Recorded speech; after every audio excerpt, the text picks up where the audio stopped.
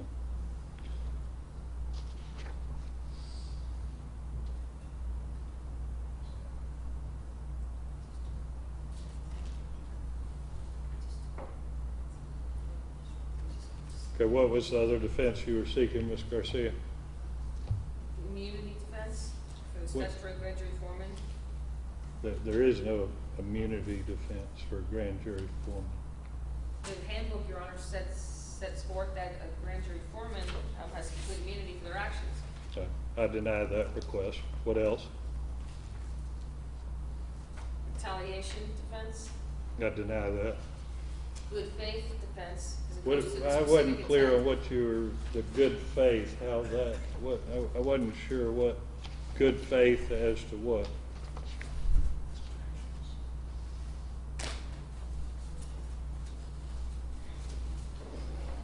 Because you related to willfulness, but there is not a willfulness element here. You know, I went back and looked, there's nowhere in the instruction that says willfulness. No, Your Honor, but since there are no instructions written for this particular statute, and you've already said that all three require a specific intent to be Right. proven, there's good Right. faith Well, that they- negates specific intent, so it would need to be written with the word fraudulent or whatever tracking you want to do to have a proper good faith defense. Specific intent and willfulness are not synonymous. They are specific intent crimes. They do not require willfulness. So I'm going to deny you good faith instruction. What was your other request?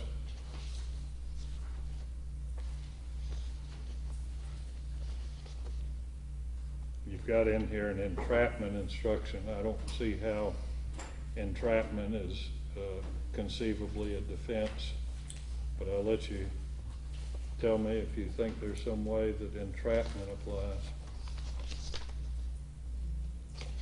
Trying it, Your Honor.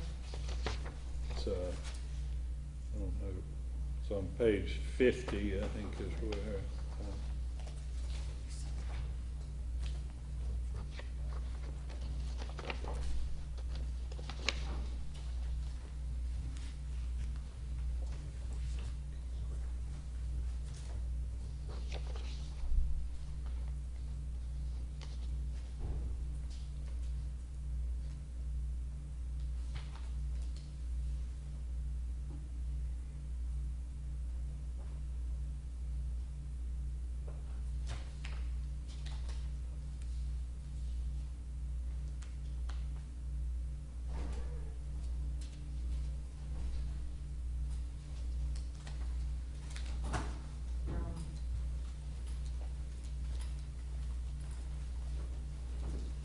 I'm not sure, Your Honor. I don't see how entrapment has anything to do with this case. I have, do you So have? that's S13.1, page 50, 51. Then you have evaluating conduct of state agents and entrapment, Right. so that's not applicable if we don't have an entrapment. And then you have a different good faith. Right. This is the one, Your Honor, when you had asked me about the one, this is the one that goes to, Okay. this is the one that goes to when there's fraud, and this is a standard instruction, I think, from the federal court, so I used it as the form to begin drafting. And this is a good faith defense when there's a fraudulent intent requirement, and 8430855 definitely has fraudulent intent requirement. We've even defined fraud. Well, So it I- certainly does in one of the Right. sections. So I would like to have this defense at least for that particular crime, if you don't want to put it for the whole statute. I think he has a right to this. Which is the one where you define fraud on? Let's see.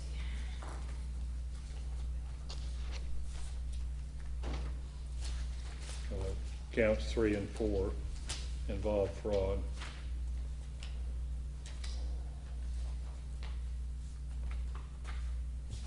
I don't see fraud language in the other counts. If you do, please point it out.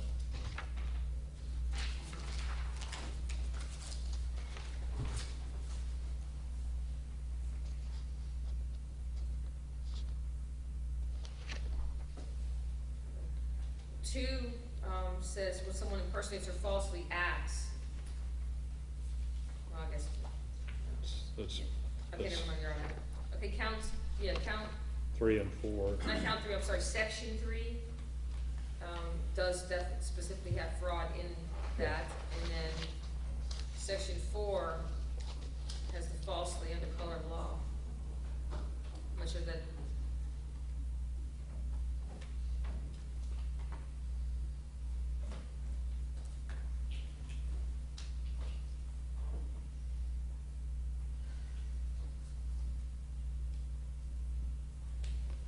I don't think that last paragraph applies, though, but an honest belief that a business venture, that really has nothing to do with what we're talking about here.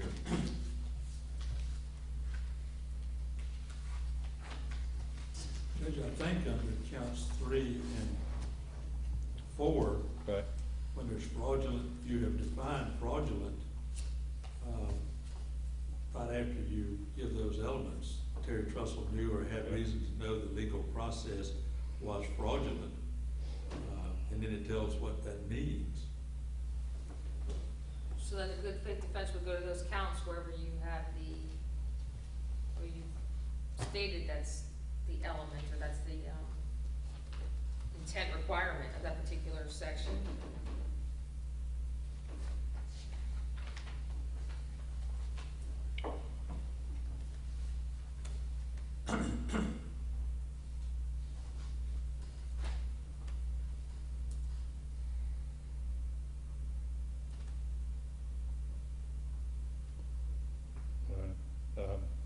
you can tell me how the last paragraph would have anything to do with our case, Ms. Garcia? Let me see.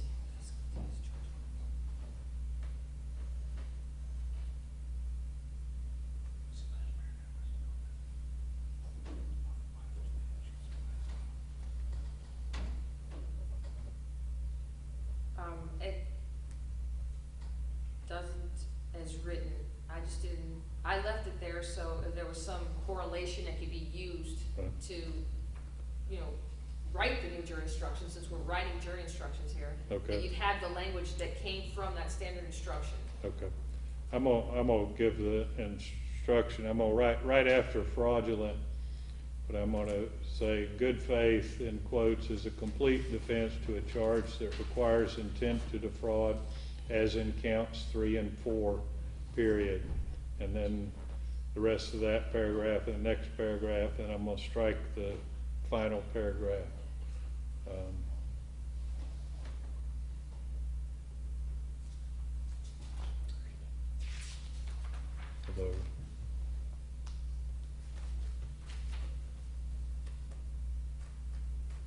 Although I'm not sure this charge really includes intent to defraud.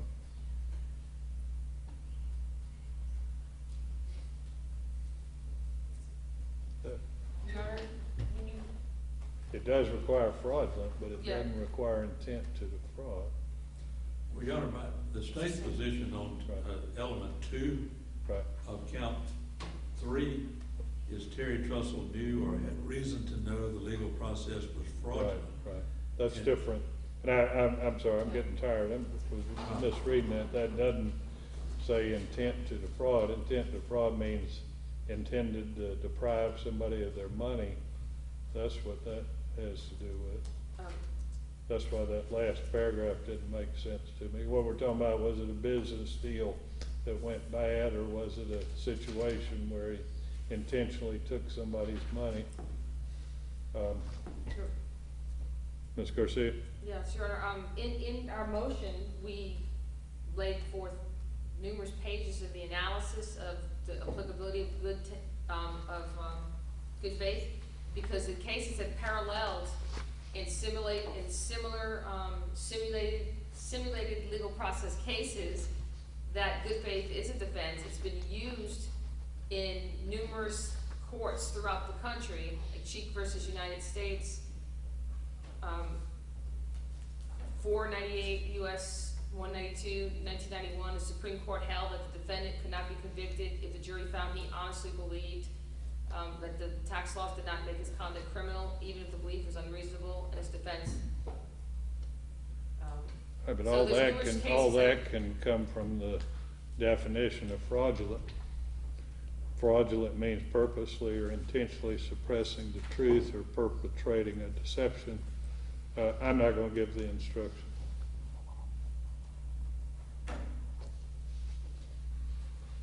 Your Honor, there's also cases that say that if the statute expressly incorporates the term fraudulent in conjunction with the term false, they believe that materiality is an element. It must be. All right, let's go to 58, good faith reliance upon advice of counsel. I'm not aware of any testimony of advice of counsel. I'll hear from you if you have something to point out to me, Ms. Garcia. I'm sorry, Your Honor, I'm still in this. You're telling me you took away the only defense that exists to this statute right now? I'm saying that you can argue that it's not fraudulent because Mr. Trussell thought what he was doing was right, and you can do that under the instruction that's been given. But I've denied your good faith request. So we're on page 58, what you've labeled as S18, good faith reliance upon advice of counsel. Do you have anything you can point me to that suggests advice of counsel?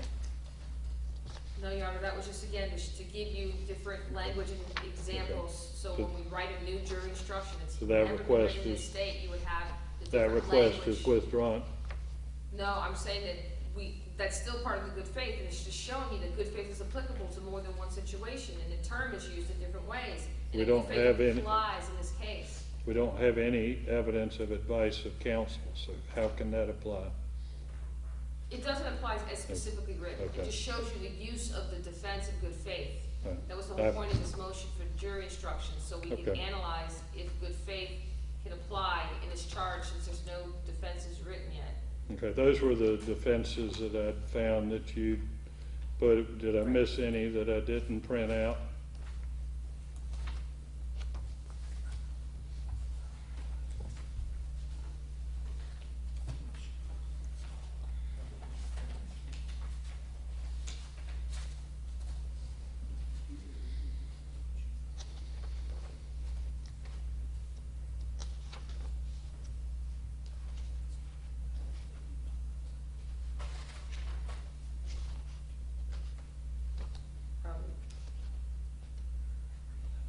Whistleblower, Your Honor, I denied that.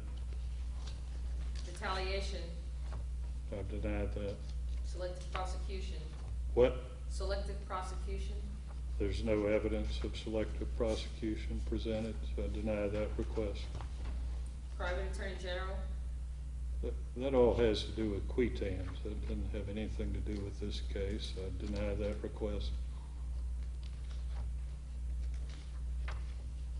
mistake of law, What's that? mistake of law, Where would we have that as an issue? page 1 and 2, let me think. 1 and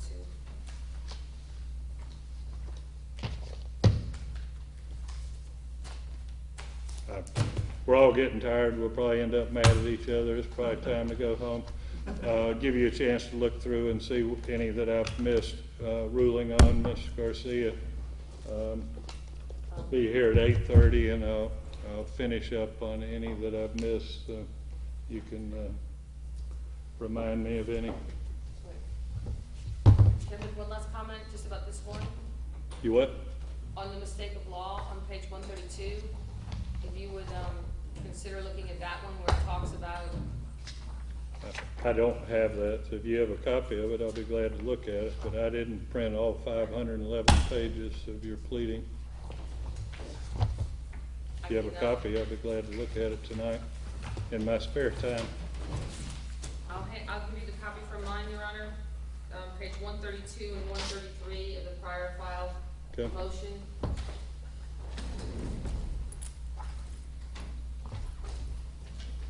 All right? See y'all at 8:30.